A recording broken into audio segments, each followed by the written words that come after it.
الحمدللہ وکفا وسلام علی عبادہ الذین اصطفیٰ اما بعد۔ معزز سامعین و ناظرین، آج ہم اللہ کے فضل و کرم سے حضرت یوسف علیہ السلام کے خوبصورت قصے کا آغاز کر رہے ہیں۔ اس بہترین قصے کو آپ کی خدمت میں قسط وار پیش کیا جائے گا۔ اس کی تفصیلی اور لانگ ویڈیوز جمعے کے بیانات کی صورت میں بھی میرے چینل پر دستیاب ہوں گی اور شارٹ کلپ کی صورت میں۔ اس طرح بھی ہم آپ کو قسط وار اس قصے کا احوال بتاتے رہیں گے۔ سامعین محترم، سورہ یوسف قرآن کریم کی واحد سورت ہے جس کے اندر اللہ تبارک و تعالی نے حضرت یوسف علیہ السلام کے واقعہ کو اول سے آخر تک مکمل بیان فرمایا۔ باقی پیغمبروں کے قصص اور واقعات کو جہاں جتنی ضرورت تھی اتنا بیان فرمایا، مگر حضرت یوسف علیہ السلام کے قصے کی یہ خصوصیت ہے کہ اس کو اللہ تبارک و تعالی نے اول سے آخر تک ایک ہی صورت میں بیان فرمایا۔ سورہ یوسف کے نازل ہونے کے جو اسباب ہیں ان میں دو باتیں مفسرین نے ذکر کی ہیں۔ نمبر ایک یہ ہے کہ مکہ مکرمہ کے مشرکین نے مدینہ منورہ کے یہودیوں سے کہا، ہمیں کوئی ایسا مشکل سوال بتلاؤ جو ہم محمد صلی اللہ علیہ وسلم سے پوچھیں اور وہ جواب نہ دے سکیں۔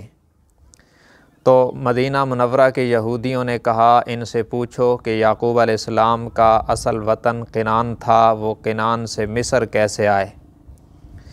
اور دوسری بات یہ ہوئی کہ اسی دوران صحابہ کرام رضوان اللہ علیہم اجمعین نے حضور اکرم صلی اللہ علیہ وسلم سے عرض کیا کہ آپ ہمیں کوئی بہترین سا قصہ سنائیں۔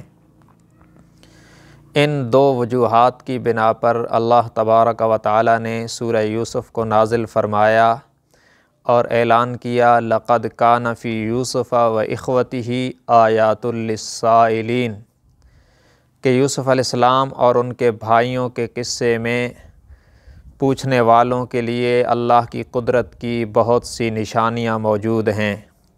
مشرکین کے سوال کا جواب بھی ہے، صحابہ کرام کے ذوق کی تسکین بھی ہے اور عبرتوں کا سامان بھی ہے۔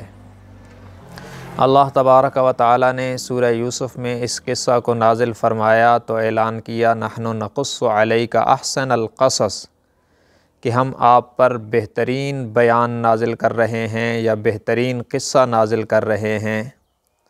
یوں تو ہر پیغمبر علیہ السلام کا واقعہ بہترین اور خوبصورت ہوتا ہے، لیکن بالخصوص اس قصے کو سب سے بہترین اس لیے کہا، اس کی ایک وجہ یہ ہے کہ اللہ تبارک و تعالی نے ضدین کے متضاد چیزوں کے اجتماع کو کائنات کے حسن کی وجہ بنایا ہے۔ مثلاً یہاں گرمی ہے تو سردی بھی ہے، یہاں صحت ہے تو بیماری بھی ہے، یہاں شدت ہے تو نرمی بھی ہے۔ اس طرح کی متضاد چیزوں کو اللہ نے کائنات میں جمع کر کے کائنات کو رونق بخشی ہے۔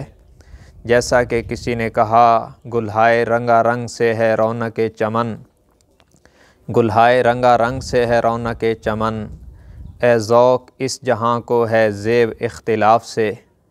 یہ فارمولہ عملی صورت میں سورہ یوسف کے اندر اور حضرت یوسف علیہ السلام کے مبارک قصے کے اندر لاگو نظر آتا ہے۔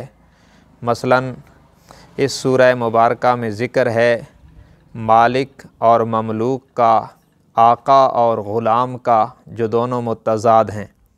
اسی طرح اس سورہ مبارکہ میں ذکر ہے باپ اور بیٹے کا، محب اور محبوب کا۔ اسی سورہ مبارکہ میں ذکر ہے حضرت یوسف علیہ السلام کے مصر کے بازار میں بکنے کا اور پھر مصر کے تخت پر بادشاہ بننے کا۔ اسی سورہ مبارکہ میں ذکر ہے حضرت یوسف علیہ السلام کے جیل جانے کا بھی اور پھر عزت سے رہائی پانے کا بھی۔ اسی سورہ مبارکہ میں ذکر ہے حضرت یعقوب علیہ السلام کے حضرت یوسف کی جدائی میں رونے کا بھی اور پھر 40 سال کے بعد ملاقات میں مسکرانے کا بھی۔ الغرض اس طرح کی متضاد چیزوں کا اجتماع اور اللہ کی قدرت کے کئی نظارے اس مبارک صورت میں اللہ نے دکھائے، اس بنیاد پر اسے سب سے بہترین کہا۔ دوسری وجہ یہ بھی ہے کہ اس سورہ مبارکہ کو اور حضرت یوسف علیہ السلام کے قصہ کو حضور اکرم صلی اللہ علیہ وسلم کی پاکیزہ زندگی کے ساتھ بڑی گہری مناسبتیں ہیں، اس بنیاد پر بھی اس قصے کو بہترین، سب سے بہترین احسن القصص کہا گیا، اور پھر فرمایا وَإِن كُنْتَ مِن قَبْلِهِ لَمِنَ الْغَافِلِينَ بِمَا أَوْحَيْنَا إِلَيْكَ هَذَا الْقُرْآنَ، کہ ہم نے اس قصے کو قرآنی وحی کی صورت میں آپ کے قلب اطہر پر نازل فرمایا۔ اس کا مطلب یہ ہے کہ یہ کوئی داستان بھی نہیں، یہ الہام بھی نہیں ہے، الہام ربانی بھی نہیں، حدیث قدسی بھی نہیں، بلکہ یہ وحی قرآنی ہے۔ وَإِن كُنْتَ مِن قَبْلِهِ لَمِنَ الْغَافِلِينَ، اور اللہ فرماتے ہیں ہمارے بتلانے سے پہلے آپ کو اس قصے کی خبر نہ تھی، جو اس بات کی دلیل ہے کہ علم غیب فقط اللہ کا خاصہ ہے۔ جب تک اللہ نہ بتلائے تو پیغمبر کو بھی علم نہیں ہوتا، ہاں اللہ بتلا دے تو پیغمبر کو غیب پر اطلاع ہو جاتی ہے۔ یہی قانون ہے شریعت کا۔ اذ قال یوسف لأبیہ سے اللہ نے اس واقعہ کو شروع فرمایا جو 15 احوال پر، 15 مرحلوں پر مشتمل ہے۔ ہم مرحلہ در مرحلہ اس واقعہ کو ترتیب کے ساتھ آپ کی خدمت میں سٹیپ بائی سٹیپ پیش کرتے رہیں گے۔ اللہ تبارک و تعالی ہمیں اس سے نکلنے والی عبرتوں کو سمجھ کر اپنی دنیا اور آخرت کو بہتر بنانے کی توفیق عطا فرمائے۔ وآخر دعوانا ان الحمد للہ رب العالمین۔